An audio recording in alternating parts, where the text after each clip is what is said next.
নমস্কার বন্ধুরা, এনজেকে family blog and cooking চ্যানেলে আপনাদের সকলকে স্বাগত। আমার আজকের রেসিপি বাঙালির অতি প্রিয় কড়াইশুঁটির কচুরি। এই কড়াইশুঁটির কচুরি অনেকে অনেক রকমভাবেই বানিয়ে থাকেন, তবে আমি কিভাবে বানাই সেটাই আজ আমি আপনাদের সাথে শেয়ার করছি। তো চলুন দেখে নেওয়া যাক পুড়ে ঠাসা মুচমুচে খাস্তা এই কড়াইশুঁটির কচুরির রেসিপি। কড়াইশুঁটির কচুরি বানাবার জন্য সবার প্রথমে কড়াইশুঁটিগুলিকে ছাড়িয়ে নিচ্ছি। মোটামুটি সব মটরশুঁটি আমার ছাড়িয়ে নেওয়া হয়ে গেছে। এবারে মটরশুঁটিগুলিকে আমি সিদ্ধ করে নেব। কড়াইশুঁটিগুলোকে সিদ্ধ করে নেওয়ার জন্য কড়াইতে পরিমাণ মতো জল দিয়ে দিলাম। এবারে মটরশুঁটিগুলো দিয়ে দিচ্ছি, আর পরিমাণ মতো লবণ দিয়ে দিলাম, আর দিচ্ছি সামান্য একটু হলুদ। এবার এটিকে ঢাকা চাপা দিয়ে সিদ্ধ হতে দেব। মিনিট ৬-৭ পর ঢাকা খুলে দেখে নিচ্ছি মটরশুঁটিগুলো ভালোভাবে সিদ্ধ হয়েছে কিনা। মটরশুঁটি সিদ্ধ হয়ে গেছে। মটরশুঁটিগুলিকে একটা ছাঁকনির মধ্যে এইভাবে ছেঁকে নিয়েছি। এবারে একটা হাতা চামচে দিয়ে এটিকে ম্যাশ করে নিচ্ছি। আপনারা চাইলে মিক্সার গ্রাইন্ডারে পেস্ট করে নিতে পারেন কিংবা শিলে বেটেও নিতে পারেন। আমি এইভাবে ছাঁকনির মধ্যেই ম্যাশ করে নিচ্ছি। সমস্ত মটরশুঁটি আমার ম্যাশ করে নেওয়া হয়ে গেছে। দেখুন, এই যে সামান্য একটু খোসা মতো আছে মটরশুঁটির, এটাকে আমি শিলেতে একটু বেটে নিয়েছি।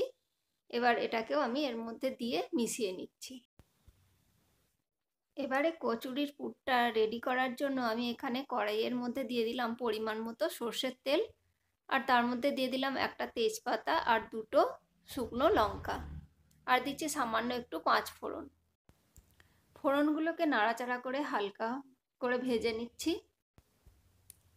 ফোড়নগুলো ভেজে নেওয়া হয়ে গেছে। এর থেকে হালকা একটা সুন্দর গন্ধ বেরিয়েছে। এবারে ফোড়নগুলোকে তেল থেকে ছেঁকে তুলে নিচ্ছি। ফোড়নগুলো এই তেলের মধ্যে ভেজে নেওয়ার কারণে ফোড়নের যে ফ্লেভার একটা বেরিয়েছে সেটা তেলের মধ্যে রয়ে গিয়েছে। এবারে এই তেলের মধ্যেই আমি পেস্ট করে নেওয়া মটরশুঁটিটা দিয়ে দিলাম। এবারে এটিকে একটু নাড়াচাড়া করে এর মধ্যে দিয়ে দিচ্ছি হাফ চা চামচ ধনে গুঁড়ো, আর দিয়ে দিচ্ছি হাফ চা চামচ জিরে গুঁড়ো। এবারে ফ্লেমটাকে লো টু মিডিয়ামে রেখে ক্রমাগত নাড়াচাড়া করে কড়াইশুঁটির পুরটাকে কষে নিতে হবে। এবারে তেলের মধ্যে যে দুটো লঙ্কা আমি ভেজে তুলে নিয়েছিলাম সেই লঙ্কা দুটোকে গুঁড়ো করে এর মধ্যে দিয়ে দিলাম। পুর কষাতে একটু সময় লাগে। মিনিট 4-5 সময় নিয়ে পুরটাকে লো টু মিডিয়াম ফ্লেমে কষিয়ে নিচ্ছি। মটরশুঁটি সেদ্ধ করার সময় লবণ দিয়েছিলাম, তাই এখন আর লবণ দিচ্ছি না। দেখুন, পুরটা সম্পূর্ণ জল শুকিয়ে গেছে, আর পুরটা একত্র হয়ে যাচ্ছে, আর কড়াইয়ের গায়েও লেগে যাচ্ছে না। তার মানে পুর আমাদের একেবারে রেডি। এবারে পুরটাকে একটা পাত্রে ঢেলে ঠান্ডা হওয়ার জন্য রেখে দেব।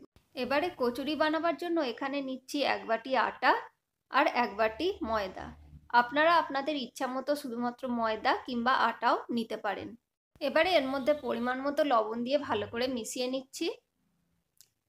লবণের সাথে আটা ময়দা ভালোভাবে মিশিয়ে নেওয়ার পর এর মধ্যে এবারে দিয়ে দেব 4 টেবিল চামচ পরিমাণ সাদা তেল।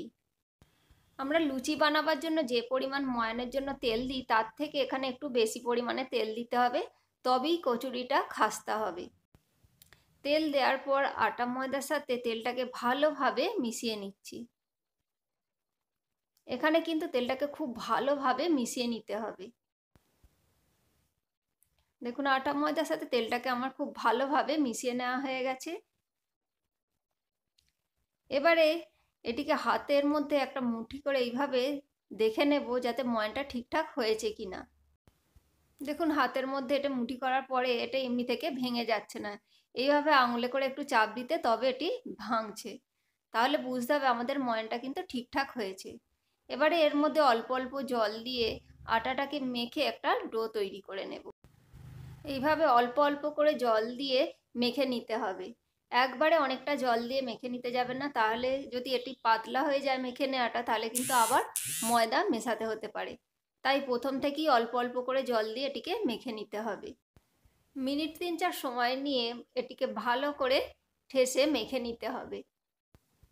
কচুরি বানাবার জন্য আটা ময়দার ডোটা আমার একেবারে রেডি হয়ে গেছে। দেখুন, এইরকম একটা সফট ডো তৈরি করে নিয়েছি। এবারে এর থেকে ছোট ছোট লেচি কেটে নেব। নর্মাল লুচি বানাবার জন্য আমরা ঠিক যেরকম লেচি কেটে নিই তার থেকে একটু বড় করে লেচিগুলো আমি কেটে নিচ্ছি।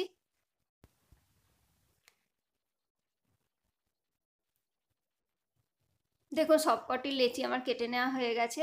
এবারে লেচিগুলিকে দুই হাতে তালুর মধ্যে ঘুরিয়ে এইভাবে পাকিয়ে নিচ্ছি। এবারে কচুরির যে পুরটা আমি তৈরি করে রেখেছিলাম এই পুরগুলি থেকেও ছোট ছোট করে এইভাবে বল আকারে গড়ে নিচ্ছি, যাতে পুর ভরার সময় সুবিধা হয়। দেখুন সবকটি আমার পুর গোল করে নেওয়া হয়ে গেছে। এবারে একটা একটা করে লেচি নিয়ে এইভাবে বাটির মতো করে গড়ে নিয়ে আর এর মধ্যে পুর দিয়ে মুখটা ভালোভাবে বন্ধ করে নিয়ে আবারও হাতের মধ্যে এইভাবে একটু গোল পাকিয়ে নিচ্ছি। এইভাবে প্রত্যেকটা লেচির মধ্যে এইভাবে পুর আমি ভরে নেব। দেখে নিশ্চয়ই বুঝতেই পারছেন কিভাবে এটা আমি করে নিচ্ছি। একই রকমভাবে প্রত্যেকটা লেচির মধ্যে আমি এইভাবে পুর ভরে নিচ্ছি। দেখুন প্রতিটা লেচির মধ্যে আমার পুর ভরে নেওয়া হয়ে গেছে। এবার এগুলিকে আমি বেলে নেব। লেচির মধ্যে সামান্য একটু তেল লাগিয়ে প্রথমে হাতে করে এইভাবে আঙুলে করে একটু চাপ দিয়ে নিচ্ছি, তারপরে হালকা হাতে এইভাবে বেলে নিচ্ছি। আর এগুলোকে আমি খুব পাতলা করে বেলবো না, একটু মোটা করেই বেলবো। দেখুন খুব হালকা হাতে এইভাবে প্রত্যেকটা লেচিকেই আমি বেলে নেব। এইভাবে হালকা হাতে বেলে নিলে একটাও কিন্তু পুর বাইরে বেরিয়ে আসবে না। প্রথমে আঙুলে করে এইভাবে চাপ দিয়ে তারপর বেলে নিতে হবে। দেখুন সবকটি আমার কচুরি বেলে নেওয়া হয়ে গেছে। এবার এগুলিকে আমি ভেজে নেব। কচুরিগুলিকে ভেজে নেওয়ার জন্য কড়াইতে দিয়ে দিলাম পরিমাণ মতো সাদা তেল। তেল ভালোভাবে গরম হয়ে যাওয়ার পর গ্যাসের ফ্লেমটাকে মিডিয়ামে রেখে কচুরিগুলোকে আমি একটা একটা করে দিয়ে ভেজে নেব। খুব হাই ফ্লেমে আমি কচুরিগুলোকে ভেজে নেব না, মিডিয়াম ফ্লেমেতেই ভেজে নেব, তাহলে কচুরিগুলো খাস্তা হবে।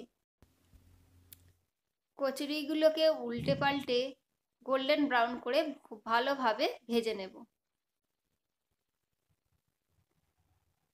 দেখুন একটা কচুরি আমার ভেজে নেওয়া হয়ে গেছে। এইভাবে প্রত্যেকটা কচুরিকেই আমি ভেজে নেব। কচুরির এক পিঠ ভাজা হতে একটু সময় দিতে হবে। এক পিঠ ভালোভাবে ভাজা হয়ে যাওয়ার পরেই অন্য পিঠটা উল্টে দিতে হবে।